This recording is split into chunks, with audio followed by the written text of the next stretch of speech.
Morning, কেমন আছো সবাই? আশা করি সবাই ভালো আছো। Welcome back to my channel and my another blog. তো এখন যাব হচ্ছে গিয়ে মামা বাড়িতে, আর তার জন্য দাঁড়িয়ে আছি টোটোর জন্য। এই যে বাড়ির সামনে দাঁড়িয়ে আছি।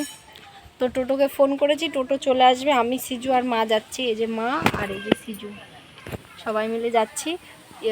আজকে হচ্ছে আমার দিদার হচ্ছে বাৎসরিক আছে, তার জন্য মামা বাড়ি থেকে যেতে বলেছে মামি। তো তার জন্যই বেরিয়েছি। কালকেই বলেছিল কালকে ব্লগটা শেয়ার করবো ভাবলাম, অর্ধেক ব্লগ শেয়ার করেছি। আর তোমরা ডিমান্ড করেছো যে বড় ব্লগ শেয়ার করার জন্য, তার জন্য আর ছোটো ব্লগটা শেয়ার করিনি। আজকের এই ব্লগটা কন্টিনিউ করব যতটা করতে পারি। তো এখান থেকে যাব, গিয়ে কিছু জিনিস কেনার আছে, ওগুলো কিনে তারপরে মামা বাড়িতে ঢুকবো। তো এখন বাজে হচ্ছে 11:46। তো যাই হোক, টোটো আসুক, তারপর তোমাদের সাথে আবার দেখা হচ্ছে। টোটো এসছে, আমরা উঠেও পড়েছি। সিজু কোলের মধ্যে বসে পড়েছে। কোথায় যাচ্ছ সিজা? কোথায় যাচ্ছিস? দিদুন বাড়ি। ছোট দাদু বাড়ি। বাড়ি না, দাদু বাড়ি। হ্যাঁ, এখন মিষ্টির দোকানের সামনে দাঁড়াবো, মিষ্টি নেব, তারপরে দই নেব, পনির নেব, তারপরে যাব হচ্ছে মামা বাড়ি। তো চলো যাওয়া যাক। তো এই যে আবার তোমাদের সাথে চলে আসলাম দুপুরবেলা। তো এসেছি একটু আগেই, তো তোমাদের সাথে আর দেখা করা হয়নি, তার জন্য ভাবলাম দেখা করে নিই একবার। আর এদিকে আমরা সবাই বসে আছি, বসে কথা বলছি। আর ওইদিকে হচ্ছে বোন পুজো দিচ্ছে, তোমাদেরকে দেখাবো, দেখবে বোন পুজো দিচ্ছে ওদিকে। আর আমরা এদিকে বসে গল্প করছি, আগের কথাগুলো বলছি। মামি বলছে দিদিমা ক বছর মারা গেছে বলুন তো। আমি তারপরে বললাম 13-14 বছর হবে, কারণ যখন মারা গেছে আমি একদম ছোট, আমার তখন 10-12 বছর বয়স হবে। তো আমি বললাম 13-14 বছর হবে। মা বলছে যে না, শনিবার যত বছর বয়স তত বছর বয়স, কারণ আমার দিদি যখন প্রেগনেন্ট ছিল তখন আমার দিদা মারা গেছিলো। আমরা দিদা বলি না, আমরা বলি দিদিমা। তো যাই হোক, দিদা হোক দিদিমা হোক সে একই। আমার দিদিমা মারা গেছিলো। তো দিদিমা মারা যাওয়ার তখন দিদির ছিল 3 মাস সময় পেটে ছিল। তো যাই হোক, সেই হিসাবেই সবাই হিসাব করছে। আর তারিখটা তো সবাই জানে। তো তারপরে হচ্ছে গিয়ে এই যে এখন হচ্ছে প্রসাদটা মাখছে। আমি পুজোর ওখানটায় যেতে পারিনি, কারণ আমার পিরিয়ডস হয়েছে, এই জন্য আমি ঠাকুরটা দেখাতে পারিনি। আর তোমাদেরকে একটু পরে গিয়ে বোন যেহেতু পুজো দিচ্ছিলো বোনের হাতে, তাই ফোনটা দেখাইনি। তারপরে মামি ওরাও গেছিলো, আমি ঘরে চলে এসেছিলাম। তো বোনের হাতে ফোনটা দিইনি। তো এখন দিয়ে তোমাদেরকে ঠাকুরটা একবার দেখিয়ে দেবে ও, কারণ আমার যেহেতু পিরিয়ডস হয়েছে আমি যাব না। আর এখানে আমার মা প্রসাদ মাখছে। মামা 2টো ভোগ এনেছিল, 2টো ভোগ দিয়ে আমাদের সবারই হয়ে যাবে। তো 2টো ভোগ নিয়ে এসছে, এখন ভোগটাই মাখা হচ্ছে। ভোগটা মাখার পর সবাই মিলে প্রসাদ নেবে। আর এখানে মামি লবণ দিয়ে দিল। আমার এই প্রসাদ মাখাটা আমার খুব ভালো লাগে। অন্য খাবার একদিকে আর প্রসাদ মাখা একদিকে, পুরো অমৃতর মতো লাগে। আমরা জানি না কে কে এই প্রসাদ মাখা খেয়েছো বা কে খাও, কমেন্ট করে জানিও তোমাদের কেমন লাগে। আমার তো অসাধারণ লাগে। মোমো, বিরিয়ানি, ফ্রাইড রাইস যদি একদিকে দাও, আমার একদিকে প্রসাদ দাও, আমি প্রসাদটা নেব, ওগুলো নেব না। তো যাই হোক, তো এই যে প্রসাদ মাখা কমপ্লিট। তোমাদেরকে দিদা দাদুকে একবার দেখিয়ে দিই। এইটা হচ্ছে দিদা, এইটা হচ্ছে দাদু। তো দিদা দাদু মারা গেছে অনেক দিন। দাদুর কোনো স্মৃতি আমার মনে নেই সত্যি কথা বলতে, কারণ দাদু যখন মারা গেছে তখন আমি একদমই ছোট, তখন আমার 6 মাস 1 বছর বয়স। তো তখনের কোনো স্মৃতি মনে নেই। আর দিদা যখন মারা গেছে তখন আমার কত বয়স, তখন আমার মিনিমাম 10-12 বছর বয়স। তখনের স্মৃতি আমার মনে আছে, কিন্তু দিদার অনেক স্মৃতি মনে আছে, কিন্তু দাদুর সেরকমভাবে কোনো স্মৃতি মনে নেই। তো যাই হোক, এই যে খাবার দিয়ে দিয়েছে, এইটা হচ্ছে পুষ্পান্ন আর ওটা হচ্ছে মাখা প্রসাদ।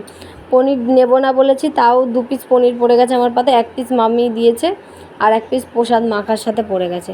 তো যাই হোক, আমি 1 পিস খাবো, 1 পিস হচ্ছে দিয়ে দেবো। ওই পনিরটা হচ্ছে মামা এনেছে, কিন্তু ওই পনিরটার টেস্টটা না খুব একটা ভালো লাগলো না। আমরা যে পনিরটা নিয়ে এসেছি ওই পনিরটা তাও ভালো লেগেছে, এই পনিরগুলো না পাঞ্চে লাগে। তো যাই হোক, বাড়িতে চলে এসেছি। এত গরম না, আর মুখটা প্রচণ্ড অ্যালার্জির মতো হয়েছে, তো মুখটা চুলকাচ্ছে। তো তার জন্য আমি কি করলাম, আমি একটু মুখটা হচ্ছে গিয়ে একটু ক্লিন করে নিলাম। আর হচ্ছে কি একটু টোনারটা দিয়ে নেব। আর দিদার কথা এবার বলি, দিদার সাথে ছেলেবেলার অনেক স্মৃতি জড়িয়ে আছে। আমার দিদার একটা হাত প্যারালাইসিসের মতো ছিল, মানে একটা হাত দিয়ে কোনো কাজ করতে পারতো না, এক হাত দিয়ে সব কাজ করতো। আমাদের বাড়িতে তাঁত ছিল আগে যখন ছোট ছিলাম, বড় হয়েও ছিল। আমার বিয়ের মিনিমাম আমার 16 বছর বিয়ে হয়েছে, তো 12 বছর হয়েছে তাঁত উঠেছে, মানে আমার যখন 12 বছর তখন তাঁত উঠেছে, ততদিন তাঁত ছিল। তো যাই হোক, তাঁত ছিল, তো তাতে এক হাত দিয়ে আর পা দিয়ে কী সুন্দর সুতো ঘুরাতো, তোমরা না দেখলে বিশ্বাস করবে না। তখন ফোনও ছিল না সেরকমভাবে যে ক্যামেরা করে রাখবো। তো যাই হোক, এক হাত দিয়ে সুতো ঘোরাতো। তারপরে যখনই আসতো না, ওই বাড়িতেও সুতো ঘুরতো, কারণ আমার বড়ো মামাদেরও, মেজো মামাদেরও আমাদের তাঁতের কাজ, মেজো মামাদেরও তাঁতের কাজ, তো ওই বাড়িতেও সুতো ঘুরতো, এক হাত দিয়ে কী সুন্দর সুতো ঘুরতো। যখনই আসতো রিকশায় করে আসতো, এসে অনেক দিন থাকতো। আর দিদার হাতের খাবার আমার খুব ভাল লাগতো, একদম চটকে চটকে মাখতো, মানে খুব সুন্দর লাগতো। আর আমার বাবা বলতো যে দিদা খেতে বসেছে আর তুই খেতে বসেছিস, দিদা খেতে বসেছে আর তুই খেতে বসেছিস, এরকম করতাম। আর আমার দিদা সবচেয়ে ভালোবাসতো আমার বড়দিকে। আমার বড়দি হচ্ছে আমার দিদার চোখের মণি ছিল। তখন তো আমি ছোট ছিলাম আর মেজদি ছিল, তো আমার দিদিকে সবচেয়ে বেশি ভালোবাসতো। এমনকি যখন মারা যাবে তার আগের দিন আমার দিদা হসপিটালে জ্বর হয়েছে, হসপিটালে ভর্তি ছিল। হসপিটালে 3 দিনের মাথায় আমার দিদা মারা যায়। সেরকম কোনো বিছানায় পড়েও মারা যায়নি, কোনো কষ্ট পেয়েও মারা যায়নি।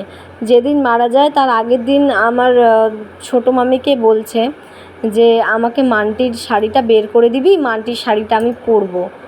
তারপর তো আর পরতেই পারলো না।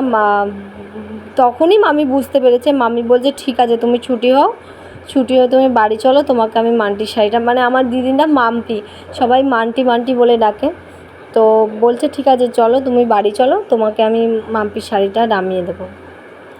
তো তার পরের দিন আমার মা মোটে বাড়িতে এসছে জামা কাপড় খুলতে, মা বলছে যে দিদাকে একটা হরলিক্স কিনে দিয়ে আসবো। আমার পুরো স্পষ্ট মনে আছে, যেইটুকুনি মনে আছে সেইটুকুনি বলছি। তো শাড়িটা খুলছে, এসে আমি, দিদি, মেজদি, তো বড়দি তখন বিয়ে হয়ে গেছে, আমি মেজদি সব চকিতে বসে আছি। তখন বলছে মাকে একটা শাড়ি কিনে দেবো। শাড়িটা মোটে খুলছে এসে, তখন আমার বাবাকে ফোন করেছে যে জামাইবাবু দিদিকে নিয়ে একবার আসো। তখন তো আমরা বুঝতে পারিনি, তো আমার মা ফোনটা শুনেই বুঝতে পেরেছে যে এরকম মারা গেছে। তখন বলছে যে তোমরা আসো একবার। তখন আমার মা হাউমাউ করে কান্না শুরু হয়ে গেছে, নিশ্চয়ই আমার মা আর নেই। কিন্তু তারপরে মা আর বাবা মিলে চলে যায়, আমি আর দিদি মিলে বাড়িতে থাকি। তারপরে আমরা সকালবেলা এখান থেকে যাই, কারণ রাতেবেলা তখন আমিও ছোট, আর হচ্ছে গিয়ে আমার দিদি অনেকটাই বড়, তো বাড়িতে একা রেখে যাবো, আমি আর দিদি বাড়িতে থাকি। আর আমার বড় পিসি চলে আসে, কারণ বাবাও না একা আমাদের বাড়িতে রাখতো না, কারণ আমি খুব ভয় পেতাম। তো তার জন্য আমার বাবা আমাদের বাড়িতে একা রাখতো না। তো আমার বড় পিসি না ছোট পিসি আমি ঠিক জানি না, তবে যে কেউ হোক একজন এসেছিল, কারণ আমরা খুব কান্না করছিলাম আর খুব ভয় পাচ্ছিলাম, যার জন্য ফোন করে ডেকেছিল। তো কাকে ডেকেছিল আমার ঠিক খেয়াল নেই, তবে বড় পিসি মনে হয় বেশিরভাগটাই বড় পিসি, কারণ ছোট পিসি গরু টরু আছে, তো ছোটো পিসি মনে আসবে না, আমার ঠিক খেয়াল নেই। তো যাই হোক, বড় পিসি এসেছিলো, এসে থেকেছিল। তার পরের দিন সকালে বড় পিসি একবারে আমাদের নিয়ে গেছে। সেই দিনগুলো এখনও মনে পড়ে। ওই 2 টাকা করে নিয়ে দোকানে চলে যেতাম, দোকানে ছুটে চলে যেতাম। দিদা যাওয়ার সময় 5 টাকা দিয়ে যেত। সেই দিনগুলো এখন আর পাওয়া যায় না। হাতে 1000 টাকা থাকলেই ওই টাকাগুলোর মূল্য এখন লাখ টাকায়ও মিলবে না। তো যাই হোক, অনেক কথা বলে ফেললাম, ছোটো মুখে বড় কথা। যদি তোমাদের ভালো না লাগে তাহলে ক্ষমা করে দিও বোন হিসাবে। তো আজকের ভিডিওটা এইটুকুনি। ভিডিওটা কেমন লাগলো অবশ্যই তোমরা জানিও। ভালো লাগলে লাইক কমেন্ট করে দিও। যারা চ্যানেলে নতুন আছো তারা চ্যানেলটিকে সাবস্ক্রাইব করে দিও। তোমরা কমেন্ট করে জানাও তোমরা কেমন ভিডিও চাও, আমি তেমন ভিডিও দেওয়ারই চেষ্টা করব। সবাই ভালো থাকবে, সুস্থ থাকবে। দেখা হবে কালকে নতুন একটা ভিডিওর সাথে। আজকের জন্য টাটা।